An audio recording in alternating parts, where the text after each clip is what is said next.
Hello बाळको, આપણે આપણા ચેપ્ટરનું જે સ્વાધ્યાય છે પૂરું કરવા તરફ જઈ રહ્યા છે, જેમાં 5.36 ક્વેશ્ચન નંબર 36 છે.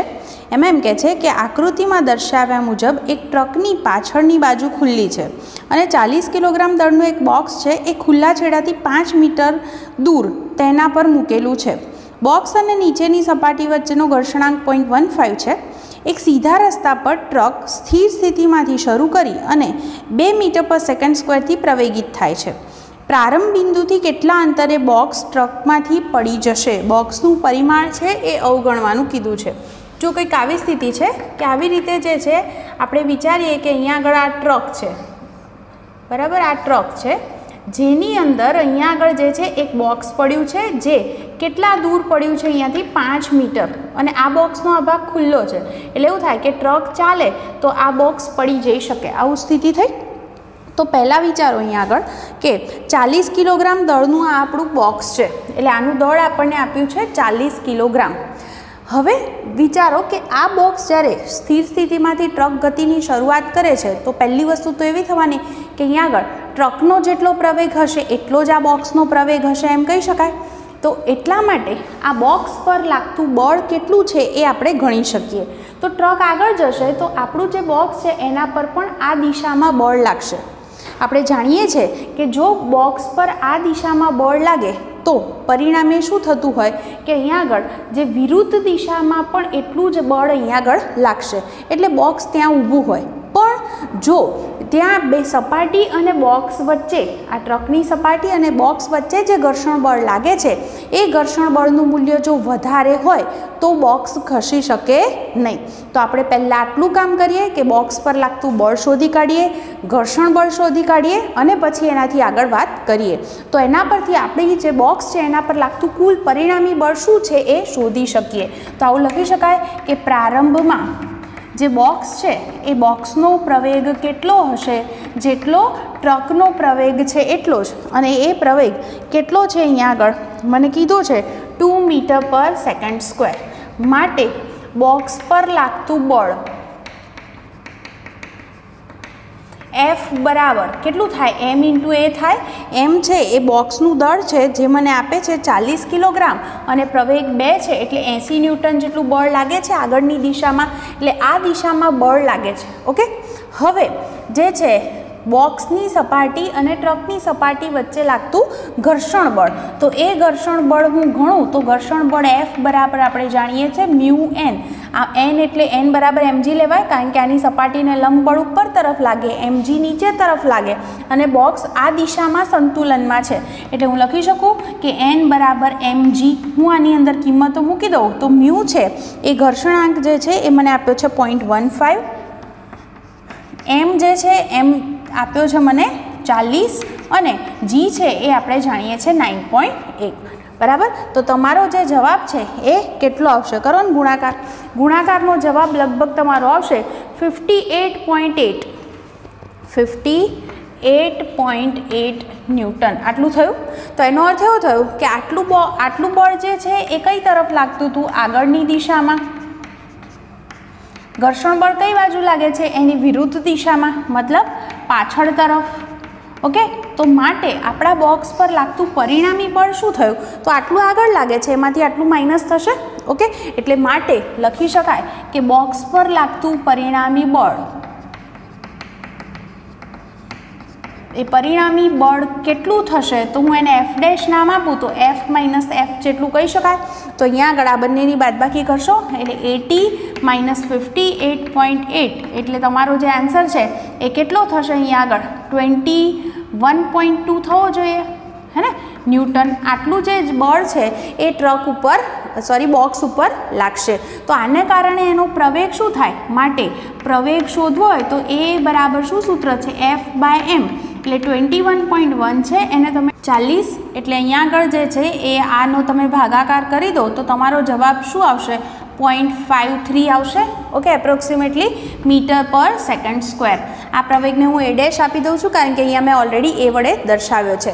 તો હવે આપણે ગતિના સમીકરણનો ઉપયોગ કરી શકીએ કારણ કે પ્રવેગ મળી ગયો છે.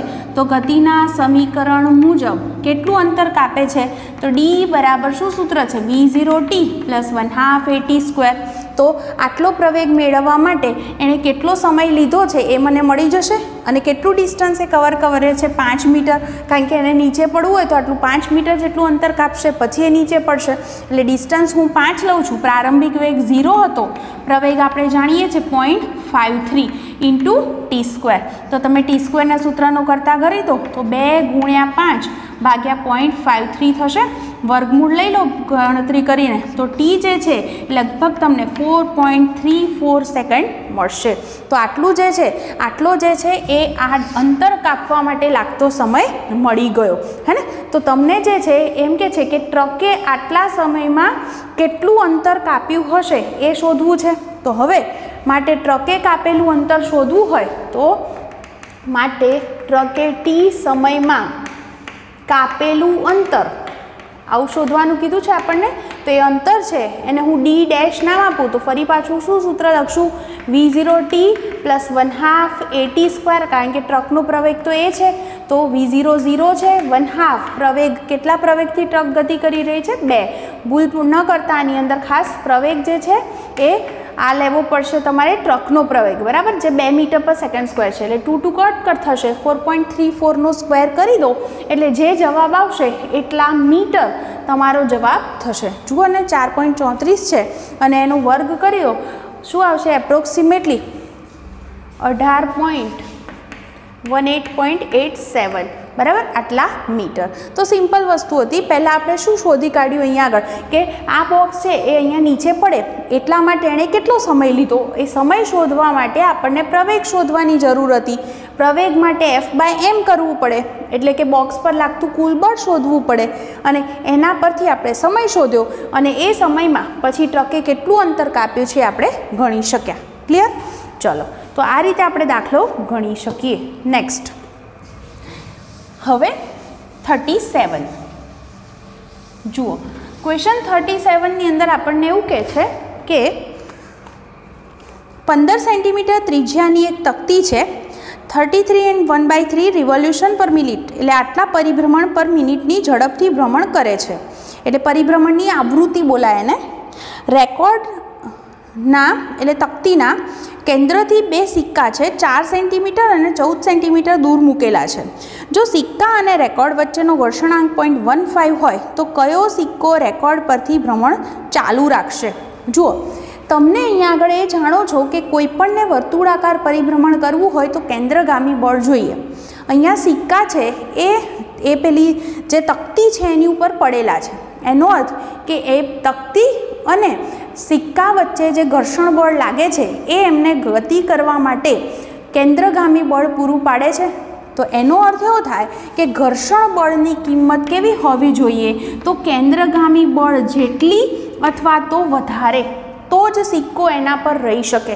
જો એવું થયું કે ઘર્ષણ બળ કરતાં કેન્દ્રગામી બળ વધી જાય જે તે સિક્કા માટે, કારણ કે બધા માટે આર અલગ અલગ છે, એક સિક્કો છે એ 4 સેન્ટીમીટર ત્રિજ્યાવાળા માર્ગે ફરે છે અને બીજો 14 સેન્ટીમીટરવાળા માર્ગે ફરી રહ્યો છે, તો મારે એ નક્કી કરવું પડશે અહીંયા આગળ કે બંને માટે કેન્દ્રગામી બળ કેટલું છે અને એના પરથી હું નક્કી કરી શકીશ કે જો એ ઘર્ષણ બળ જેટલું કે એનાથી વધારે હશે, ઘર્ષણ બળનું મૂલ્ય આના જેટલું અથવા આનાથી વધારે હશે તો એ કિસ્સામાં સિક્કો પડી જશે નહીં, બાકીના કિસ્સામાં સિક્કો પડી જઈ શકે છે. તો અહીંયા આગળ પહેલું કામ આ બધી ગણતરી કરવા માટે મને જે વેલ્યુ આપી છે એ વેલ્યુ હું પહેલાં લખી દઈશ કે પરિભ્રમણની આવૃત્તિ શું થશે. અહીંયા આગળ તો મને આપી છે પરિભ્રમણની આવૃત્તિ, જેને આપણે સ્મોલ f થી દર્શાવીએ છીએ, જે મને કેટલી આપી છે 33 1/3 મિક્સ ફ્રેક્શનની અંદર આપ્યું છે આપણને આટલા પરિભ્રમણ પર મિનિટ આપી છે. તો હું આને લખું 33 × 3 + 1 એટલે 100/3 થયા. પરિભ્રમણ પર મિનિટ છે તો પરિભ્રમણ પર મિનિટ એને આપણે પરિભ્રમણ પર સેકન્ડમાં લખવું હોય તો મિનિટને સેકન્ડમાં ફેરવો તો શેના વડે ગુણવા પડે? 60 વડે, હે ને. તો અહીંયા આગળ જે છે આટલા મને પરિભ્રમણ પર શું મળી જશે? સેકન્ડ. આ આવૃત્તિ થઈ. તો હવે મને કોણીય આવૃત્તિ શોધવી છે તો હું કોણીય આવૃત્તિ ઓમેગા શોધી શકું. ઓમેગા બરાબર મારી પાસે સૂત્ર છે 2πf. ઓકે, તો અહીંયા આગળ હું કિંમતો મૂકું તો ઓમેગા = 2π અને એફની કિંમત શું છે 10/18, બરાબર. तो आ रीते આપણે એને લખી શકીએ આટલા મને શું મળશે પરિભ્રમણ પર સેકન્ડની અંદર છે ને આ રેડિયન એટલે રેડિયન પર સેકન્ડ લખી શકાય તો આટલું જે છે એ મને ઓમેગા મળી ગયો આ મેં એટલા માટે શોધ્યો છે કારણ કે જ્યારે તમે કેન્દ્રગામી બળ શોધો છો કે કેન્દ્રગામી બળ F બરાબર મારી પાસે સૂત્ર છે mv²/r મને v વિશે કંઈ નથી ખબર તો v બરાબર હું r ઓમેગા મૂકું છું કેમ કારણ કે મને r વિશે ઓમેગા વિશે ખબર છે તો હું અહીંયાથી જુઓ ઉપર r² ઓમેગા² થાય એક એક r કેન્સલ થાય તો કેન્દ્રગામી બળ F બરાબર શું સૂત્ર થયું મારી પાસે mr ઓમેગા² આ મારી પાસે કેન્દ્રગામી બળનું સૂત્ર થયું ક્લિયર થયું છે આટલું ચલો તો હવે આપણે શું લખશું કે સિક્કો સરકતો અટકાવવો હોય તો એ માટે શું શરત થાય તો સિક્કાને સરકતો હોય એ અટકાવવા માટે શું શરત જરૂરી છે કે જે ઘર્ષણ બળ છે એ ઘર્ષણ બળ F કેવું હોવું જોઈએ કેન્દ્રગામી બળ જેટલું અથવા તો એના કરતાં વધારે એટલે હું કેન્દ્રગામી બળ છે એટલે હું સેન્ટ્રીફ્યુગલ એટલે FC વડે દર્શાવું છું તો આવું હોવું જોઈએ આવું લખી શકાય બરાબર તો આપણે બંને કિસ્સામાં આ વસ્તુ ચેક કરવી પડે કે કેન્દ્રગામી બળ અને ઘર્ષણ બળ વચ્ચે શું સંબંધ છે હવે જુઓ કેન્દ્રગામી બળ અને ઘર્ષણ બળ F બરાબર આપણે જાણીએ છીએ એ પ્રમાણે μn અને n બરાબર હું mg લખી શકું okay is greater than or equal to કેન્દ્રગામી બળ એટલે શું સૂત્ર થયું mr ઓમેગા બંને બાજુથી m અને m કેન્સલ કરી દઈએ તો આપણને રિઝલ્ટ મળ્યું μg is greater than r omega એટલે જે સિક્કા માટે આ શરતનું પાલન થશે એની અંદર આપણે કહી શકીએ કે એ સિક્કો પડી જશે નહીં તો હવે પહેલાં હું μ × g ની કિંમત શોધી કાઢું છું તો μ જે છે એ μની વેલ્યુ આપણને શું આપી છે જુઓ ને પોઈન્ટ કેટલો આપ્યો છે 0.15 આપ્યો છે હે ને 0.15 અને g છે એ છે 9.8 ચલો આ બંનેનો ગુણાકાર કરો તો તમારો જવાબ શું આવે 1.47 આવશે તો અહીંયા આગળ આનો જવાબ મને મળ્યો 1.47 હવે આપણે પહેલા સિક્કા માટે વાત કરીએ તો પહેલા સિક્કા માટે ચલો આપણે r ઓમેગા² ની કિંમત ગણીએ તો r ઓમેગા² બરાબર આ જે છે પહેલા સિક્કા માટે એની જે ત્રિજ્યા છે એ 4 સેન્ટીમીટર હતી 4 સેન્ટીમીટર એટલે 0.04 મીટર એટલે હું આને 0.04 લખીશ અને ઓમેગા જે છે એની વેલ્યુ આ રહી આપણી પાસે જો અહીંયા આગળથી જે છે હું ભાગ ચલાવી દઉં તો અહીંયા 9 એટલે 10/9 પાઈ લખી શકાય 10/9 પાઈ એનો સ્ક્વેર પાઈ એટલે 3.14 મૂકી અને સ્ક્વેર કરી દેજો તો જુઓ ને r ઓમેગા² આની કિંમત શું આવે છે તમારો જવાબ પહેલા સિક્કા માટે આવશે 0.488 है ना 0.488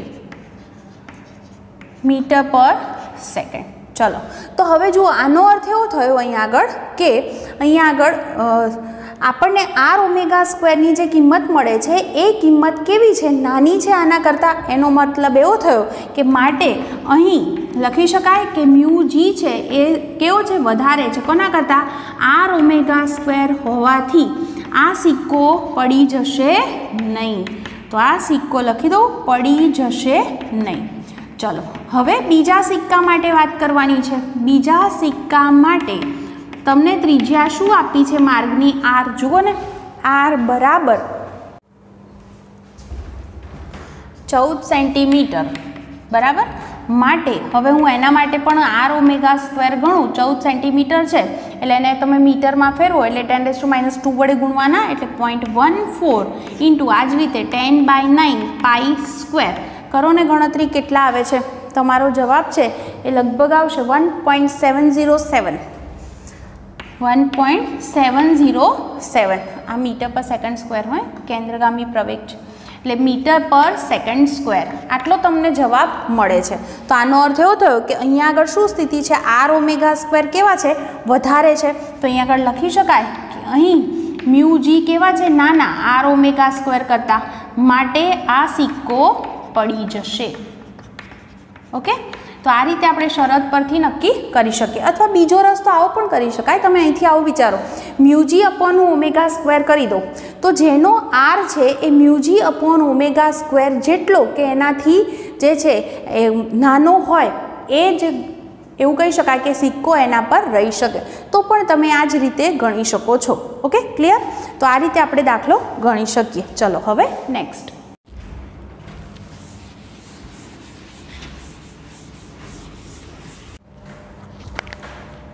જુઓ. હવે એવું કહે છે આપણા ક્વેશ્ચનમાં કે તમે સર્કસમાં મોતના કૂવા એટલે કેમ કહે છે કે એક પોલી ગોળાકાર ચેમ્બર જેમાં છિદ્ર હોય જેથી પ્રેક્ષકો બહારથી એને જોઈ શકે એમાં ઉધ્વ વલયમાં મોટરસાયકલ ચલાવતો માણસ જોયો હશે. જ્યારે મોટરસાયકલ ચલાવતો માણસ ઉચ્ચતમ બિંદુ પર હોય ત્યારે નીચે આધાર ન હોવા છતાં તે કેમ પડી નથી જતો એ સ્પષ્ટ સમજાવો. જો ચેમ્બરની ત્રિજ્યા 25 મીટર હોય તો ઉચ્ચતમ બિંદુએ ઉધ્વ વલય રચવા માટે લઘુત્તમ ઝડપ કેટલી હોવી જોઈએ? જુઓ, તમને શું કહે છે કે જે મોતનો કૂવો હોય છે એ મોતના કૂવામાં કોઈ મોટરસાયકલ જે ચલાવવાવાળો માણસ છે એ મોટરસાયકલ ચલાવી રહ્યો છે. ઓકે, અને પછી આપણને સાથે સાથે એમ કીધું છે કે એ ઉચ્ચતમ બિંદુએ પહોંચે એટલે આપણે થોડુંક આમ ઇમેજિન કરીએ. જુઓ, આવું વિચારીએ કે દાખલા તરીકે મોટરસાયકલ ચલાવવાવાળો માણસ છે તો આ આપણે મોટરસાયકલ છે ને એના પર આમ માણસ વિચારીએ, બરાબર? અને એ પોતે જે છે એ આવા માર્ગે ગતિ કરી રહ્યો છે. તમે જોયો હશે મોતનો કૂવો હોય ને એમાં એ વ્યક્તિ આ રીતે ફરતો હોય છે. હવે એ જ્યારે આ ઉચ્ચતમ બિંદુએ પહોંચે તો આવી સ્થિતિ થાય ને કે એના જે મોટરસાયકલના પૈડા હોય એ આવી રીતે હોય અને એ જે વ્યક્તિ હશે એ વ્યક્તિનું માથું જે હોય આમ નીચે હશે. આવું વિચારી શકાય? તો આનો જે વેગ છે વેગને હું આ દિશામાં દર્શાવી શકું. પહેલું તો અહીંયા તમે એવું વિચારવાનું છે આપણે કે આ વ્યક્તિ પડી કેમ નથી જતી. તો એક તો વસ્તુ વિચારો કે આના પર લાગતા બળની જો વાત કરું તો નીચે તરફ એક તો એનું વજન બળ mg લાગે છે, છતાં પણ એ વ્યક્તિ ત્યાંથી પડી જતી નથી. બીજું વસ્તુ અહીંયા આગળ બીજું કયું બળ લાગતું હશે? તો જુઓ, આ સંપર્ક સપાટી છે. ઓકે, આ કૂવાની જે સપાટી હોય એ સપાટી અને આ જે વ્યક્તિ છે તો એની વચ્ચે જે કયું બળ લાગશે? સંપર્ક સપાટી વડે સપાટીને લંબ બળ લાગતું હશે. એટલે કુલ એ બિંદુ આગળ કેટલું બળ લાગે છે? mg + n જેટલું. ઓકે, વજન બળ પણ છે અને આ અહીંયા આગળ તમે હંમેશા જાણો છો કે લંબ બળ કઈ રીતે હોય? તો સંપર્ક સપાટીને લંબ રૂપે. તો આટલું લંબબળ પણ લાગે છે. તો અહીંયા આગળ એવું કહી શકીએ આપણે કે એ વ્યક્તિને આ રીતે વર્તુળાકાર પરિભ્રમણ કરવું હોય તો એના માટે જરૂરી કેન્દ્રગામી બળ કોણ પૂરું પાડે છે? તો mg + n જેટલું જે બળ છે એ એને જરૂરી કેન્દ્રગામી બળ પૂરું પાડે છે એમ કહી શકાય. તો અહીંયા આગળ આપણે લખી શકીએ આ વસ્તુ કે જ્યારે વ્યક્તિ ઉચ્ચતમ બિંદુએ હોય ત્યારે તેના પર કુલ 2 બળ લાગે છે. કયા કયા? એક તો વજન બળ mg અને બીજું કયું બળ છે? લંબ બળ n, જે તેને વર્તુળાકાર ગતિ માટે જરૂરી કેન્દ્રગામી બળ પૂરું પાડે છે. એટલે આપણે એવું કહી શકીએ અહીંયા આગળ કે આ વ્યક્તિ પડી નથી જતી તો એ માટે શું શરત જરૂરી છે કે આ બંનેનું ટોટલ બરાબર કેન્દ્રગામી બળ હોવું જોઈએ. એટલે કેન્દ્રગામી બળ એને પૂરું પાડતું હોવું જોઈએ. એટલે એવું લખી શકાય કે વ્યક્તિ પડી ન જાય તે માટે શું હશે? તો mg + n બરાબર કેટલું હશે? mv²/r હોવું જોઈએ. ઓકે, આટલું સમજાઈ ગયું? જો હું આના પરથી જો એક વસ્તુની વાત કરું કે વેગ એનો કેટલો હોય એ મારે ગણવો હોય તો એ ગણી શકાય ને. તો આને અનુરૂપ v શું હશે? આને અનુરૂપ જો આપણે vની વાત કરીએ વેગ v તો શું થાય? r અહીંયા જાય અને વર્ગમૂળ આવે તો વર્ગમૂળની અંદર શું આવશે? r × mg + n/ શું આવશે? m. બરાબર, આટલું હશે. હવે તમને શું શોધવાનું શું કીધું છે? તમને એની મિનિમમ ઝડપ શોધવાની કીધી છે. તો ઝડપ મિનિમમ કેટલી એણે રાખવી પડે? જુઓ, એક વસ્તુ આપણે એવું વિચારીએ કે વ્યક્તિ જે છે એ સતત જે છે અહીંયા આગળ આમાં મોટરસાયકલ લઈને ફર્યા કરે છે. તો એનો અર્થ એવો થયો કે આ જે સંપર્ક સપાટી જે થઈ જેની સાથે એ પોતે સંપર્કમાં છે, તો એ સપાટી સાથે જે એનો સંપર્ક જસ્ટ તૂટી જાય આવું આપણે વિચારીએ, તો એક ક્ષણ પૂરતું આપણે એવું વિચારીએ તો ત્યારે n બરાબર 0 હશે. જ્યારે એનો સંપર્ક તૂટી જાય, જસ્ટ તૂટી જાય એવું વિચારું છું હું, તૂટીને પડી નથી જતો એ સ્થિતિની વાત નથી, પણ એ સંપર્ક જે છે એ બહુ સ્પીડની અંદર એ પોતે એમ અમુક ફરતો હોય ત્યારે આપણે વિચારીએ કે જો મિનિમમ કિંમત માટે આપણે ગણતરી કરવી છે માટે આ વસ્તુ વિચારી રહ્યા છે, તો ત્યારે જો લંબ બળ જે છે એને હું 0 લઉં તો આ પદ જો 0 લઈએ તો એને અનુરૂપ v જે હશે એની મને મિનિમમ કિંમત મળી શકશે. તો આપણે આવું વિચારીએ કે વ્યક્તિનો દિવાલ સાથેનો સંપર્ક, આવું લખું, જસ્ટ તૂટે ત્યારે લંબ બળ n ધારો કે 0 છે, બરાબર. તો આપણને જે છે સમીકરણ 1 પર, અથવા આને હું સમીકરણ 1 કહું તો સમીકરણ 1 પરથી એની મિનિમમ ઝડપ મળી શકે હે ને, કારણ કે આ પદ જો 0 થઈ જાય તો પદ બાકીનું જે બચે એ કેવું હોય, મિનિમમ હોય. તો બરાબર કેટલું બચશે જુઓ, આ પદ જતું રહેશે એટલે mgr/m, તો m અને m કેન્સલ થશે એટલે અંડરરૂટ શું બચશે, g × r. તમારી પાસે r જે ત્રિજ્યા છે એ કેટલી આપી છે જુઓ ને, તમને જે ત્રિજ્યા છે એ આપી છે 25, એટલે 25 × 9.8 કરી દઈશું g ની વેલ્યુ, તો 25 × 9.8 કરી દો અને પછી એનું વર્ગમૂળ લઈ લો. તમારો જે આન્સર છે એ લગભગ 15 પોઈન્ટ સમથિંગ મળશે હે ને, કારણ કે આનું 10 ગણું તો √250 થયું, બરાબર. તો એના પરથી આપણે કંઈક વિચારીએ તો આપણો જે જવાબ છે લગભગ 15.6 આશરે લખું છું મીટર/સેકન્ડ મળશે. તમે જુઓ ને તમારો આન્સર એકચ્યુઅલી કેટલો આવે છે, લગભગ 15.65 આવવો જોઈએ ઓલમોસ્ટ. ઓકે, તો આટલી જે ઝડપ છે એટલી એણે મિનિમમ રાખવી પડે તો એ વ્યક્તિ જે છે એ વર્તુળાકાર માર્ગે સરળતાથી ફરી શકે. તો જુઓ આખો દાખલો દેખાય છે તમને, બરાબર. હું થોડીક સ્ક્રીન મારી સરખી કરી દઉં છું તો હવે તમે એને નોટ કરી લો. પછીના દાખલાની મારે વાત કરવી છે. હવે એની અંદર જે છે રકમમાં શું આપ્યું છે એ ધ્યાનથી જોજો. પછીનો ક્વેશ્ચન 39 કે છે એની અંદર 3 મીટર ત્રિજ્યા ધરાવતા અને ઉધ્વ અક્ષને ફરતે 200 રિવોલ્યુશન પર મિનિટ, એટલે આટલા પરિભ્રમણ પર મિનિટ છે અને પર સેકન્ડમાં ફેરવો તો કેટલા થાય, ભાગ્યા 60 કરવા પડે હે ને. એટલાથી ભ્રમણ કરતા પોલા નળાકારની અંદરની દિવાલને અડી અને 70 કિલોગ્રામનો એક માણસ ઊભો છે. દિવાલ અને એના કપડા વચ્ચેનો ઘર્ષણાંક 0.15 છે. જો તળિયું એકાએક દૂર કરવામાં આવે તો માણસ પડ્યા વિના દિવાલને ચોંટીને રહે તે માટે નળાકારની લઘુત્તમ કોણીય ઝડપ કેટલી હોવી જોઈએ. જુઓ આ વસ્તુને આપણે થોડુંક ઇમેજિન કરીએ, કંઈક એવું કહેવા માંગે છે કે આવી રીતે જે છે એ પોલો નળાકાર છે. ઓકે, એટલે હું એને આવું વિચારું કે આ એક પોલો નળાકાર છે જેની મને ત્રિજ્યા આપી દીધી છે. ઓકે, જેની આ ત્રિજ્યા થાય અને એ આ અક્ષને અનુલક્ષીને ઓમેગા જેટલી કોણીય ઝડપથી ભ્રમણ કરે છે. તો અહીંયા હું લખી દઉં કે મને નળાકારની જે ત્રિજ્યા છે એ ત્રિજ્યા કેપિટલ R 3 મીટર આપી છે. ઓકે, અને મને રિવોલ્યુશન પર મિનિટ કેટલા આપ્યા છે, 200 રિવોલ્યુશન પર મિનિટ, તો તમે એને પર સેકન્ડમાં ફેરવી શકો છો. ઓકે, તો એ તમને શું મળી ગઈ, પરિભ્રમણની આવૃત્તિ મળી ગઈ. આવૃત્તિ મળે તો ઓમેગા પણ શોધી શકાય. હવે કે છે માણસનું દળ કેટલું છે, 70 કિલોગ્રામ. ઓકે, અને ઘર્ષણાંક જે છે એ આપ્યો છે 1.5. તો એમ કહે છે કે જો તળિયું દૂર કરો તો એ વ્યક્તિ જે છે એ નળાકારની લઘુત્તમ કોણીય ઝડપ એટલે ઓમેગા એવી કેટલી હોવી જોઈએ કે જેથી કરી અને એ વ્યક્તિ પડી જાય નહીં. તો જુઓ ને આ વસ્તુ જે છે એને હું થોડુંક દોરીને સમજાવું, તમને વધારે ખ્યાલ આવે. ધારો કે હું એમ કહું કે અહીંયા જે કીધું છે એ પ્રમાણે વ્યક્તિ જે છે એ અહીંયા આગળ ઊભી છે, બરાબર, એની એક દિવાલને અડકીને. હવે આને ઇમેજિન કરજો જરા કે આ જે છે એને અનુલક્ષીને આખો જે નળાકાર અથવા હું એને ડ્રમ વિચારું તો એ આમ ફરી રહ્યો છે.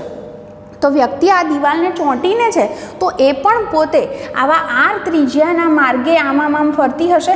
જો હું અહીંયા આગળ આના માટે વિચારું આવી રીતે દોરીને તો એ વ્યક્તિ પણ એની સાથે સાથે કોઈક એવા આર ત્રિજ્યાના વર્તુળાકાર માર્ગે એની સાથે સાથે ફરતી હશે એમ. હવે આવું વિચારો. અહીંયા આગળ જુઓ, અહીંયા આગળ જે છે વ્યક્તિ પોતે આ રીતે પરિભ્રમણ કરી રહી છે. કોઈ પણ વસ્તુને વર્તુળાકાર પરિભ્રમણ કરવું હોય તો કયું બળ જોઈએ? કેન્દ્રગામી બળ.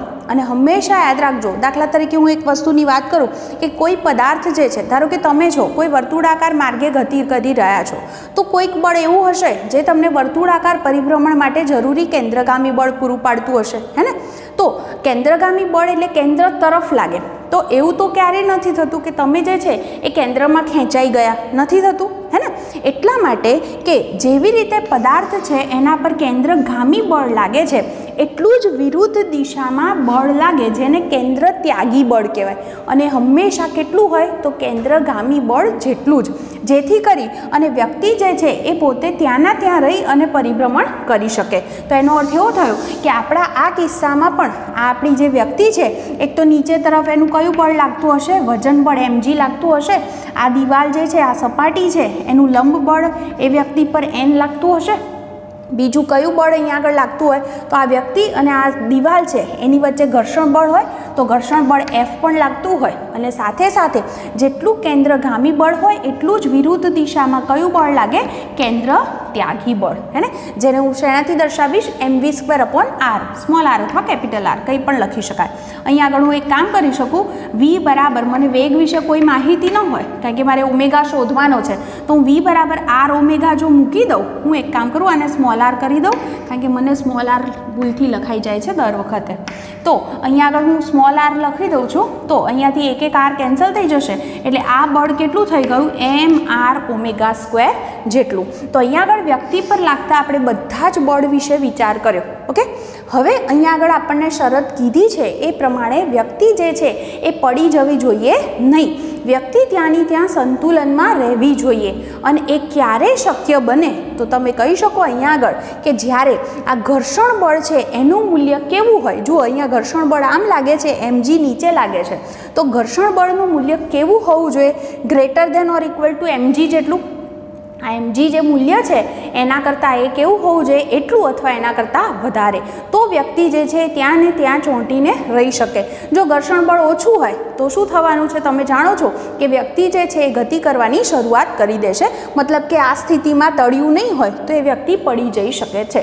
ઓકે, એટલે અહીંયા આગળ આપણે લખી શકીએ કે વ્યક્તિ પડી ન જાય અને તે જ સ્થાને સંતુલનમાં રહે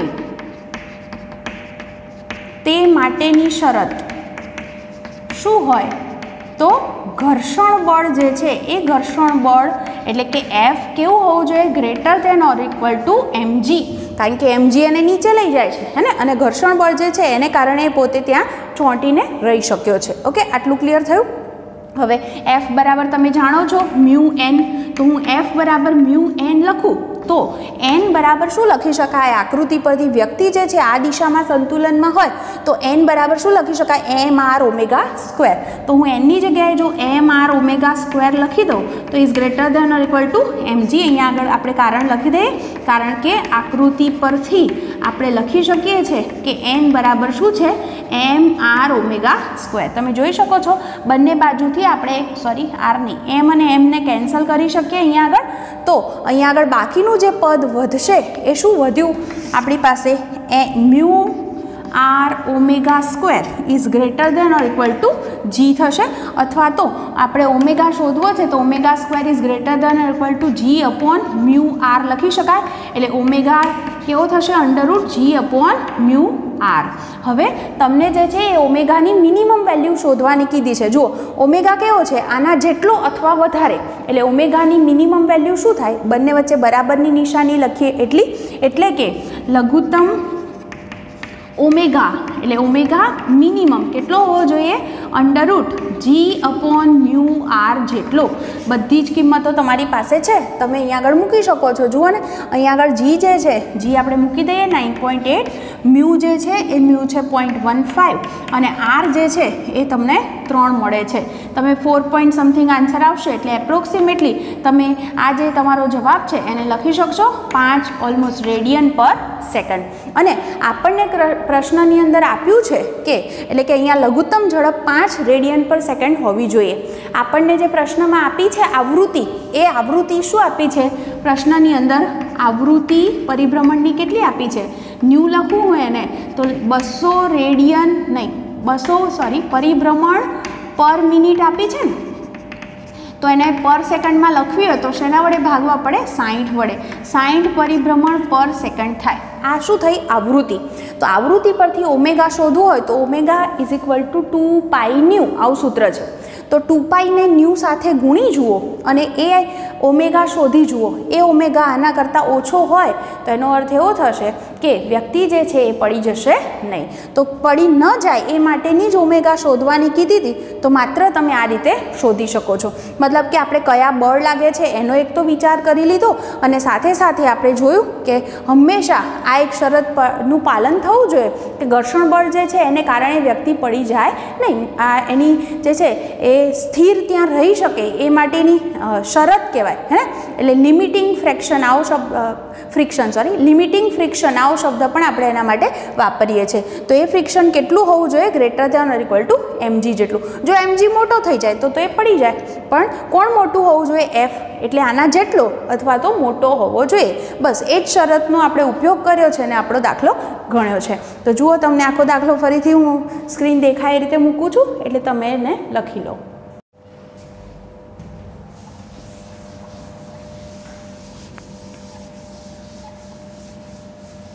ચલો, હવે આપણો લાસ્ટ દાખલો છે 5.40.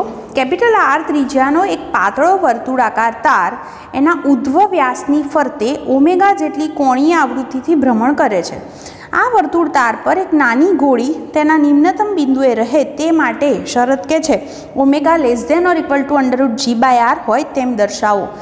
ઓમેગા બરાબર √2g/r માટે કેન્દ્રને ગોળી સાથે જોડતા ત્રિજ્યા સદિશ વડે અધો દિશા સાથે બનાવેલ કોણ કેટલો હશે એ પણ તમને ગણવાનો કીધો છે. તમને જે કહેવા માંગે છે ને કંઈક આવું કહે છે કે તમને એક તાર હતો જેમાંથી તમે આવી રીતે એક વર્તુળ બનાવી દીધું છે, બરાબર, અને એની અંદર જે છે એ મણકો ફરે છે. આ વર્તુળ માર્ગની મારે ત્રિજ્યા કેવી હોય? આને અનુલક્ષીને એ ભ્રમણ કરે છે ઓમેગા જેટલી આવૃત્તિથી, એ પણ આપણને કીધું છે. જુઓ, આ એનું સેન્ટર થશે.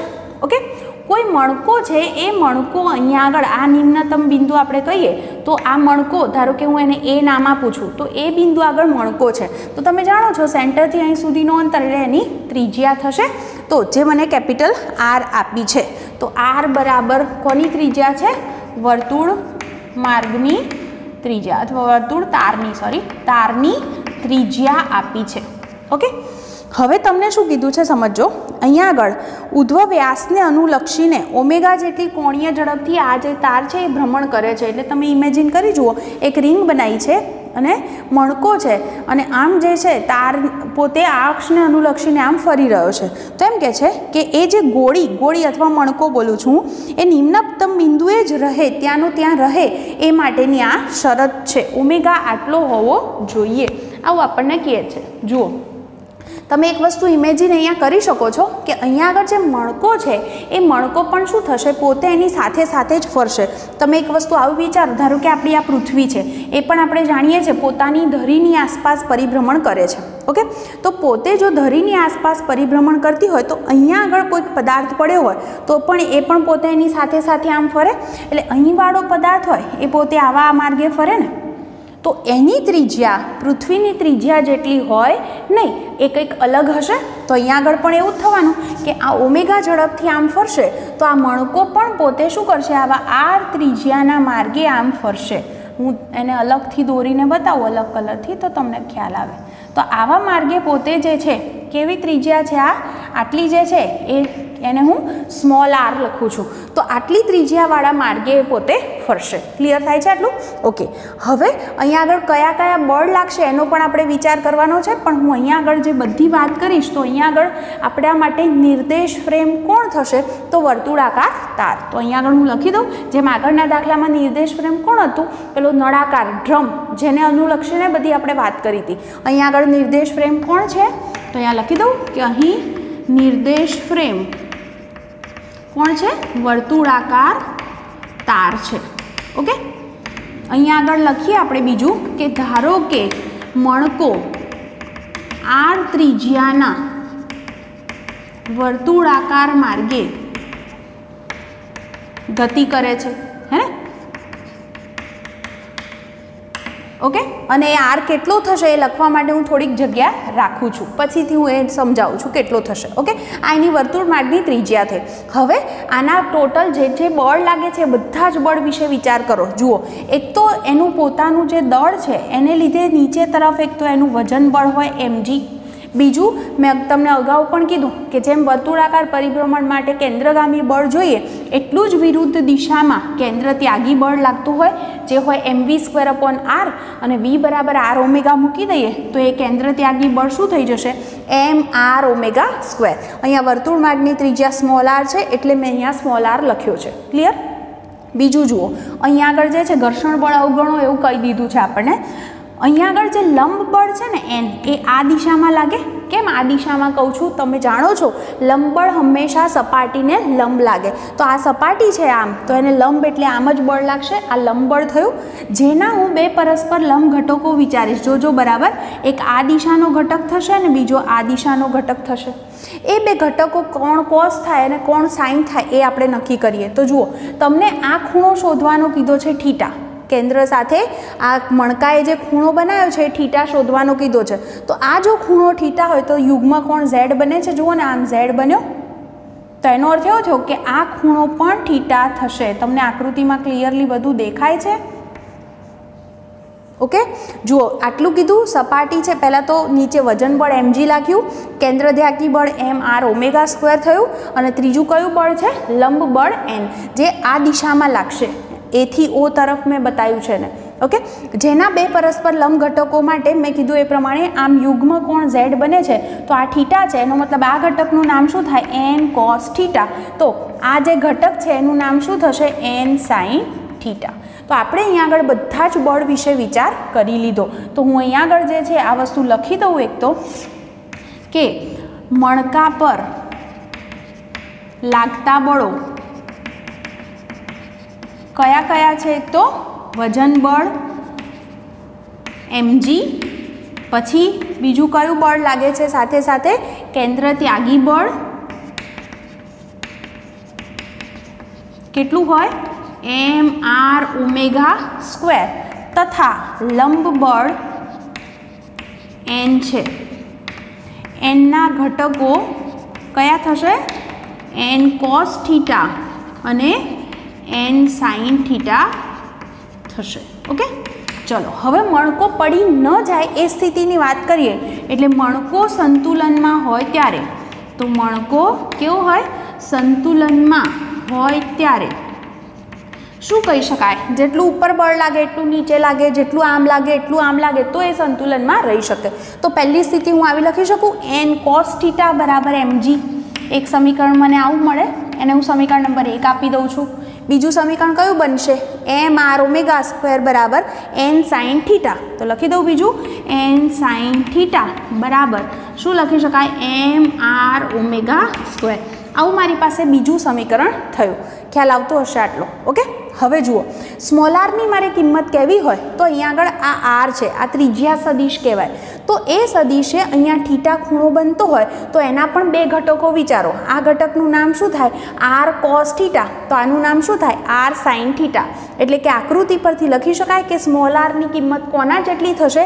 કેપિટલ R sin થીટા જેટલી. તો હું અહીંયા આગળ લખી દઉં છું, આકૃતિ પરથી r બરાબર શું હશે? r sin theta.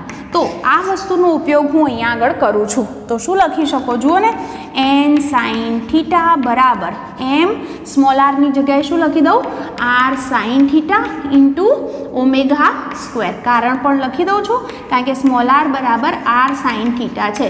મેં r ના ત્રિજ્યા સદિશના બે ઘટકો લીધા છે, એક આ દિશાનો ઘટક ને એક આ ઘટક. આ cos ઘટક થશે તો આ sin ઘટક. એ જ વસ્તુનો ઉપયોગ કર્યો છે. તો જુઓ ને, બે બાજુથી sin થીટા કેન્સલ થઈ જાય છે. શું વધે છે હવે તમારી પાસે? કેટલું પદ વધ્યું છે?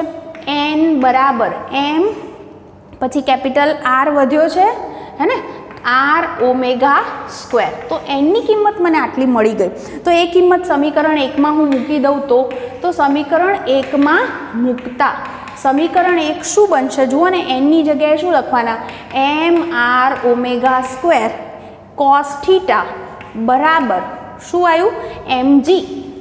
ઓકે, જુઓ શું કેન્સલ થાય છે, m અને m કેન્સલ, તો cos થીટા બરાબર શું વધે, g/r ઓમેગા સ્ક્વેર. આટલી કિંમત વધે. હવે તમને જો હું ઓમેગાની કિંમત મને કહે છે કે √g/r હોવી જોઈએ મિનિમમ, હે ને, તો જો આપણે એવું કરીએ કે આને સમીકરણ નંબર 3 આપી દઉં છું, ઓમેગા બરાબર √g/r લેતા હું ઓમેગા √g/r મૂકું તો સ્ક્વેર છે એટલે શું થઈ જશે, cos થીટા બરાબર g/r અને ઓમેગા સ્ક્વેરની જગ્યાએ આનો સ્ક્વેર કરો તો શું થાય, g/r એટલે r ઉપર જશે, શું જવાબ આવ્યો 1. એટલે કે થીટા બરાબર 0.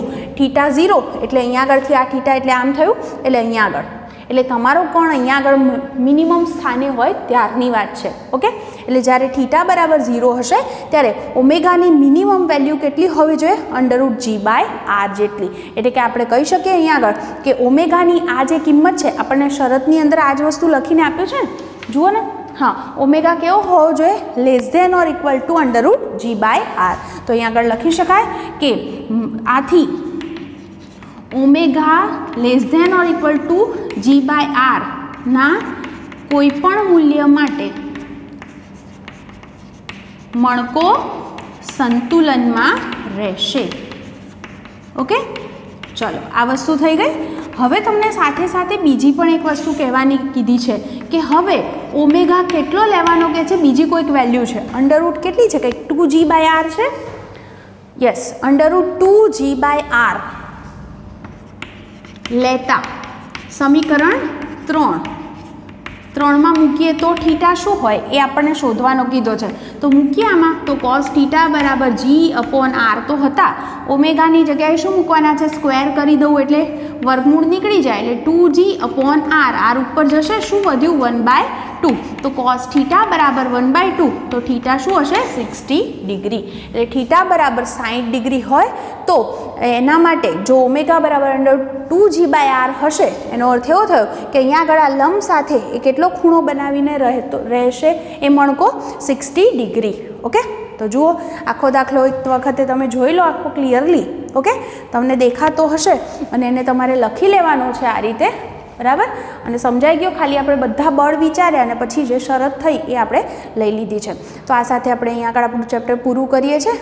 બહુ જ બધા દાખલા છે ચેપ્ટરની અંદર, તો એને સરસ રીતે પ્રેક્ટિસ કરતા રહેજો.